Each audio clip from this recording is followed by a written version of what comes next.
ಬ್ರೇಕ್ನ ಬಳಿಕ ಅಮರ ನೆನಪುಗಳು ವಿಶೇಷ ಕಾರ್ಯಕ್ರಮಕ್ಕೆ ಮತ್ತೆ ಸ್ವಾಗತ. ರೆಬಲ್ ಸ್ಟಾರ್ ಅಂಬರೀಷ್ ಅವರ ಸಿನಿಮಾ ಕರಿಯರ್ನಲ್ಲಿ ಬಹು ಮುಖ್ಯ ಪಾತ್ರ ವಹಿಸಿದ್ದು ಪುಟ್ಟಣ್ಣ ಕಣಗಾಲ್ ಅವರು ಅಂದ್ರೆ ತಪ್ಪಾಗ್ಲಾರದು. ಅಂಬರೀಷ್ ಪುಟ್ಟಣ್ಣ ಕಾಂಬಿನೇಷನ್ನಲ್ಲಿ ದೊಡ್ಡ ಸಿನಿಮಾಗಳು ಬರದೇ ಇದ್ರೂ ಕೂಡ ಪುಟ್ಟಣ್ಣನವರು ಅವರ ಸಿನಿಮಾದಲ್ಲಿ ಅಂಬರೀಷ್ರಿಗೆ ಕೊಟ್ಟಂಥ ಪ್ರತಿಯೊಂದು ಪಾತ್ರಗಳು ಕೂಡ ಎಕ್ಸ್ಟ್ರಾಡಿನರಿ ಅಂತ ಹೇಳ್ಬೋದು. ನಾಗರಹಾವು ಸಿನಿಮಾದ ಜಲೀಲನ ಪಾತ್ರ, ಶುಭಮಂಗಳ ಸಿನಿಮಾದ ಮೂಗನ ಪಾತ್ರ, ರಂಗನಾಯಕಿ ಸಿನಿಮಾದ ನಾಟಕಕಾರನ ಪಾತ್ರ ಎಲ್ಲವೂ ಅವರ ಪ್ರತಿಭೆಗೆ ಸಾಕ್ಷಿಯಾಗುತ್ತೆ. ಹೇಳ್ರಣ್ಣ, ಅಣ್ಣ ಹೇಳ್ರಯ್ಯ, ಹೇಳ್ರಪ್ಪ.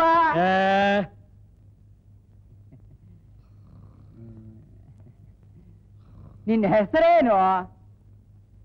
ಕನ್ನಡ ಬರೋಲ್ವಾ? ನಾನೇ ನಿನ್ನ ಪುದರೆಂಚಿನ ತುಳುನೂ ಬರೋಲ್ವಾ? ಕೊಂಕಣಿನ ತುಗಲ್ ನಾಮ್ ಕಿತ್ತ ಕಿವಿ ಕೇಳ್ಸಲ್ವಾ? ತುಗಲ್ ನಾಮ್ ಕಿತ್ತ. ಏನ್ ಸ್ವಾಮಿ, ಅವನ್ ಯಾಕೆ ಸುಮ್ನೆ ಗೋಳೋಯ್ಕೋತೀರಾ? ಅವನ್ ಮೂಗಾನ? ನಾನ್ ಮೂಗ, ನನಗ್ ಮಾತ್ ಬರಲ್ಲ ಅಂತ ಮೊದ್ಲೇ ಹೇಳ್ಬೇಡ. ಹೀಗೆ ಸಿಕ್ಸಿಕಲ್ಲಿ ಮಲ್ಕೋಬಾರ್ದು, ಗೊತ್ತಾಯ್ತಲ್ಲ?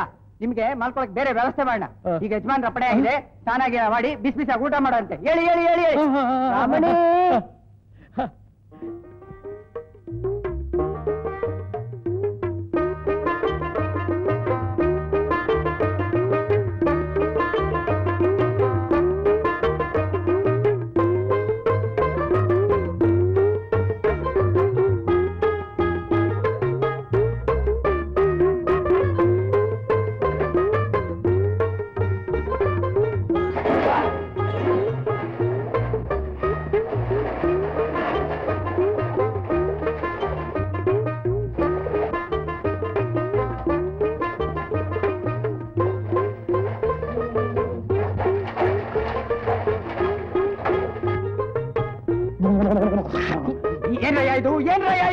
ಸ್ವಾಮಿ ಬಹು ಚಂದಾಗದೆ ತಾಪನಿದ್ರೆ ಕೊಟ್ಟಿರ. ಕರ್ಮ ಕರ್ಮ ಕರ್ಮ.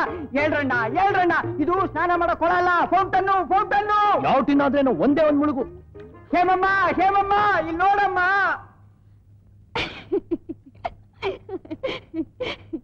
ತಿಮ್ಮ, ದಾಮೋರೆ ತಪ್ಪಾಗಿ ತಿಳ್ಕೊಬೇಡಿ, ಅವ್ರಿಗೇನು ಗೊತ್ತಾಗಲ್ಲ. ನಮ್ಗ್ಯಾಕೇನು ಗೊತ್ತಾಗಕ್ಕಿಲ್ಲ? ನೀರ್ ನೋಡಿದ್ರೆ ಸ್ನಾನ ಮಾಡ್ಬೇಕು, ಎಲೆ ನೋಡಿದ್ರೆ ಊಟ ಮಾಡ್ಬೇಕು ಅಂತ ನಮಗ್ ಗೊತ್ತಾಗಕ್ಕಿಲ್ವಾ? ದಡ್ರ ದಡ್ರ, ಹೇಳ್ರ ಮೇಲಿಕೆ. ನಮಗ್ ನಾಚಿಕೆ ಆಯ್ತದೆ, ನೀವ್ ಒಳಗೋಗಿ. ಪಡುವಾರಳ್ಳಿ ಪಾಂಡವರು ಸಿನಿಮಾದಲ್ಲಿ 5 ಪಾಂಡವರಲ್ಲಿ ಒಬ್ಬರಾಗಿ ಅಂಬರೀಷ್ ಕಾಣಿಸಿಕೊಂಡಿದ್ರು. ಪುಟ್ಟಣ್ಣ ಈ ಪಾತ್ರಕ್ಕೆ ಸಾಕಷ್ಟು ಅಭಿನಯಕ್ಕೆ ಅವಕಾಶವನ್ನ ಮಾಡಿಕೊಟ್ಟಿದ್ರು. ಏಸು ವರ್ಷ ಆಯ್ತೆ ನಿನ್ಗೆ ನನ್ನ ಬಂಗಾರಿ ಎನ್ನುವ ಹಾಡು ಕೂಡ ಅಂಬರೀಷ್ರಿಗೆ ನೀಡಲಾಗಿತ್ತು. ಅದು ಪುಟ್ಟಣ್ಣನವರಿಗೆ ಅಂಬರೀಷ್ ಮೇಲಿನ ಪ್ರೀತಿಗೆ ಸಾಕ್ಷಿಯಾಗಿತ್ತು. ಸಾವ್ಕಾರ್ರೆ, ಏನೂ ಇಲ್ಲ. ನಾನು ಒಂದ್ ಹುಡುಗಿನ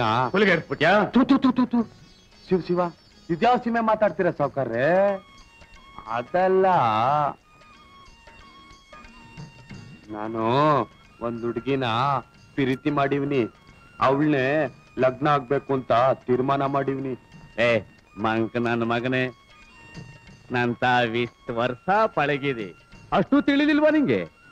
ಹಂಗಂದ್ರೆ ಹುಡುಗಿರನ್ನ ತಿರುತಿ ಮಾಡ್ಬೇಕು, ಮದ್ವೆ ಆಗ್ಬಾರ್ದು. ಕರಿಯ, ಜಾತ್ರೆಯಲ್ಲಿ ಉಂಡೆಲೆನ ಯಾರಾದ್ರೂ ತೊಳೆದು ಮನೆಗ್ ತಗೊಂಡೋಯ್ತಾರೇನು? ಉಂಡ ಎಸ್ದ ಕರ್ ಹೊಂಟೋಯ್ತಿದ್ದ. ಯಾವ ಸೀಮೆ ಮಾತು? ನಾನ್ ಪ್ರೀತಿ ಮಾಡಿದ ಚೆನ್ನಿ ಬೆಳ್ಳಿ ತಟ್ಟೆ, ಜಾತ್ರೆಲ್ ಉಂಡೆಸಿಯೋ ಎಂಜಲೇ ಅಲ್ಲ. ಈಗೇನಾಗ್ಬೇಕಾಗಿತ್ತು ನನ್ನಿಂದ? ಏನು ಇಲ್ಲ, ಹುಡುಗಿ ಅಪ್ಪ ಅಂತಾನೆ ಹುಡುಗಿಗ್ ಒಂದ್ ಚಿನ್ನದ ಕಾಸು ಸರ ಮಾಡ್ಸ ಹಾಕಿದ್ರನೆ ಲಗ್ನ. ಇಲ್ಲಿದ್ರೆ ನಿನ್ ಹೆಣ್ ಕೊಡಕ್ಕಿಲ್ಲ ಕಣ ಯಗ್ನ ಅಂದ್ಬಿಟ್ಟ. ಸಾವ್ಕಾರ್ರೆ, ಒಂದ್ ಚಿನ್ನದ ಕಾಸು ಸರ ಮಾಡಿಸ್ಕೊಟ್ಬಿಡಿ, ನನ್ ಚೆನ್ನಿನ ಮದ್ವೆ ಆಗ್ಬಿಡ್ತೀನಿ. ನಿಮ್ಮಪ್ಪ ಕೊಟ್ಟಿಟ್ಟವನೇ ಪುಟ್ಟ ಗಂಟ್ನ ನಿನ್ ಲಗ್ನಕ್ ಚಿನ್ನದ ಕಾಸಿನ ಸರ ಮಾಡಿಸ್ಕೊಡಕ್ಕೆ. ಎತಗ ಮತ್ತೆ ಮತ್ತೆ ನಿಮ್ತಾವೇ ನನ್ನಣ ಐತಂತಲ್ಲ. ಯಾವ ಬೇಕು ನನ್ ಮಗನು ಹಂಗಂತ ನಿಂಗೆ ಹೇಳ್ದವನು. ಆ ಶಂಕರಪ್ಪ ಹಂಗ ಹೇಳದ್ನಲ್ಲ, ಏನಂತ ಹೇಳದ್ನ? ಬೊಗಳ ಏನಂತ ಹೇಳ್ದ? ಅವನ್ ಹೇಳ್ದ, 20 ವರ್ಷದಿಂದ ನಿನ್ ಸಾವುಕಾರ ಅಂತ ಜೀತ ಮಾಡ್ತಿದ್ಯಲ್ಲ, 2 ಹೊತ್ತು ಉಂಬಳ ಬಿಟ್ಟು ಸಂಬಳ ಅಂತ ಏನಾದ್ರೂ ಕೊಟ್ಟವನೇನು? ನಿನ್ ಯಜಮಾನ ಅನ್ನಿಸ್ಕೊಂಡಿರೋ ಕಂಜೂಸ್ ಕಂತ್ರಿ ನನ್ನ ಮಗ ದುಡ್ದಿಲ್ವಾ? ನನ್ ಲಗ್ನಕ್ಕೆ ಒಂದ್ ಚಿನ್ನದ ತಾಸನ್ ಸರ ಮಾಡಿಸ್ಕೋಬೇಕು, ಕಾಸು ಕೊಡಿ ಅಂತ ಮಕ್ಕದ ಮೇಲೆ ವರ್ತ್ ಕೇಳು ಅಂದ. ಅದಕ್ ನಾನಂದೆ, 20 ವರ್ಷದಿಂದ ಒಂದ್ ಕಿಲುಪ್ ಕಾಸು ಕೇಳಲಿಲ್ಲ, ಈಗ ಹೇಗ್ ತಡಂ ಹೆಂಗ ಕೇಳೋದು ಶಂಕರಪ್ಪ ಅಂದೆ. ಯಾಕೆ ಎದ್ರಕಂಡ್ ಸಾಯ್ತ್ಯೋ ಹೇಳಿ ಬಡ್ಡಿ ಮಗನೇ? ಆ ಮನೆ ಆಳಂತವ ಹಣಕ್ ಬರವಾ, ಸತ್ತು ಸುಡುಗಾಡ್ಗೋಗವಾಗ ಹಣನೆಲ್ಲ ಎಣದ ಮೇಲೆ ಹಾಕೊಂಡು ಹೋಯ್ತಾನ ಅಂತ ಇನ್ನು ಏನೇನೋ ಬೈದ. ಅದಕ್ ನಾನಂದೆ, ಏ ಶಂಕರಪ್ಪ, ನನಗ ಅನ್ನ ಇಟ್ಟಣಿನ ನನ್ನ ಎದುರಿಗೆ ಬೈಬೇಡ, ಚಂದಾಗಿರಕ್ಕಿಲ್ಲ ಅಂತ ಅನ್ಬಿಟ್ಟು ಬಂದಿವ್ನಿ. ಸಾವ್ಕಾರ್ರೆ, ಒಂದ್ ಚಿನ್ನದ ಕಾಸು ಸರ ಮಾಡಿಸ್ಕೊಟ್ಬಿಟ್ಟು ನನ್ ಲಗ್ನ ಆಯ್ತು ಅನ್ನಿಸ್ಬಿಡಿ. ನಾನು ನನ್ನ ಹೆಂಡ್ರು ಸಾಯೋ ಗಂಟ ನಿಮ್ಮನೆಯಾಗೆ ಜೀತ ಮಾಡ್ಕೊಂಡಿದ್ಬಿಡ್ತೀವಿ. ಚಿನ್ನದ ಕಾಸಿನ ಸರಾನೂ ಇಲ್ಲ, ಒಂದು ಕಿಲುಬು ಕಾಸು ಇಲ್ಲ. ಮಗ ಬ್ಯಾಮಾರ್ತಿ.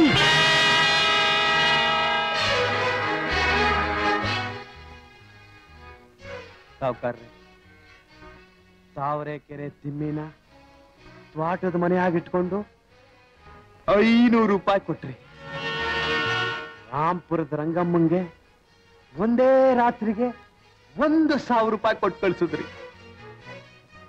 20 ವರ್ಷದಿಂದ ನಿಮ್ ತಾವೇ ಜೀತ ಮಾಡ್ಕೊಂಡಿರೋ ಈ ತಬ್ಲಿ ನನ್ನ ಮಗ ಅವ್ರಿಗಿಂತ ಕಡೆನಾ? ಮಂಕ ನನ್ನ ಮಗನೇ, ಒಂದು ಬಾಟ್ಲಿ ಬ್ರಾಂದಿ ಕೊಡು ಸುಖಾನ 1 ಕೊಡ ನೀರ್ ಕೊಟ್ಟಿತ್ತೇನೋ. ಬ್ರಾಂದಿ ಬೆಲೆನೇ ಬೇರೆ, 1 ಕೊಡ ನೀರಿನ ಬೆಲೆನೇ ಬೇರೆ. ತಲೆ ಎಲ್ಲ ಮಾತಾಡ್ದೆ ಕೆಲಸ ನೋಡು. ಸಾವ್ಕಾರ್ರೆ, ಚೆನ್ನಿನ ಮದ್ವೆ ಆಯ್ತೀನಿ ಅಂತ ಮಾತು ಕೊಟ್ಟಿವ್ನಿ. ನಂಬದೆ ಅಣ್ಣ ಕೈ ಬಿಡೋದು ಧರ್ಮ ಸಾವ್ಕಾರ್ರೆ, ನ್ಯಾಯವ ಸಾವ್ಕಾರ್ರೆ? ನಿನ್ ಧರ್ಮ ನ್ಯಾಯ ಎಲ್ಲ ತಗೊಂಡೋಗಿ ತಿಪ್ಪೆಗೆಸಿ.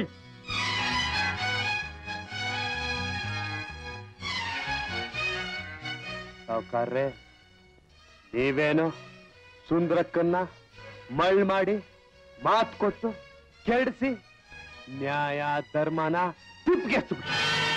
ನಾನಂಗ್ ಮಾಡಕ್ಕಾಯ್ಕಿಲ್ಲ, ನಾನಂಗ್ ಮಾಡಕ್ಕಾಯ್ಕಿಲ್ಲ. ಸಾವ್ಕಾರ್ರೆ, ನನಗ್ ಚಿನ್ನದ ಸರ ಬೇಕು, ನನಗ್ ಚಿನ್ನದ ಕಾಸಿನ ಸರ ಬೇಕು. ನನಗ್ ದುಡ್ಡು ಕೊಡಿ, ನನಗ್ ದುಡ್ಡು ಕೊಡಿ, ನನಗ್ ದುಡ್ಡು ಕೊಡಿ. ಅಂಬರೀಷ್ಗಾಗಿ ಪುಟ್ಟಣ್ಣನವರು ಮಸಣದ ಹೂ ಸಿನಿಮಾ ಮಾಡ್ತಾರೆ. ಅವರನ್ನೇ ವರ್ಣಿಸುವಂಥ ಒಂದು ಅದ್ಭುತವಾದಂಥ ಹಾಡನ್ನು ಕೂಡ ಕೊಡ್ತಾರೆ. ಈ ರೀತಿ ಅಂಬರೀಷ್ ಪುಟ್ಟಣ್ಣ ಗುರು ಶಿಷ್ಯರಾಗಿ, ಸ್ನೇಹಿತರಾಗಿ, ಕೆಲವೊಮ್ಮೆ ಬಂಧುಗಳು ಎಂಬಂತೆ ಕನ್ನಡ ಸಿನಿಮಾ ರಂಗದ ಅಚ್ಚಳಿಯದ ನೆನಪಾಗಿ ಉಳಿದು ಬಿಡ್ತಾರೆ.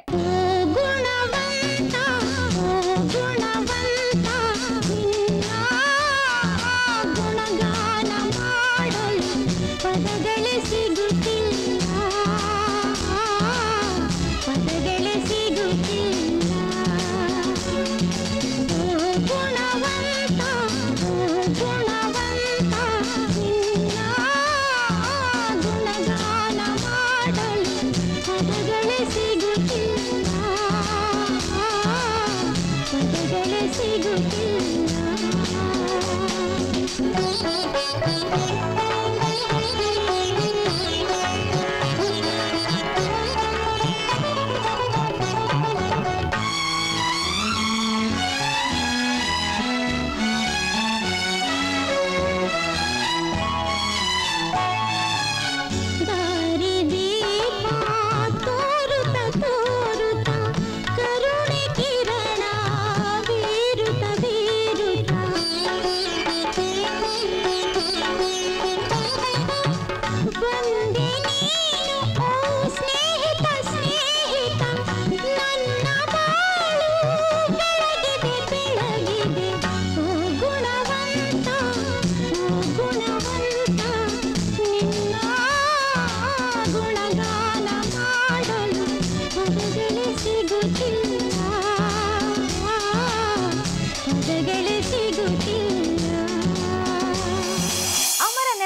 ವಿಶೇಷ ಕಾರ್ಯಕ್ರಮ ಮುಂದುವರಿಯುತ್ತೆ ಒಂದು ಚಿಕ್ಕ ವಿರಾಮದ ಬಳಿಕ.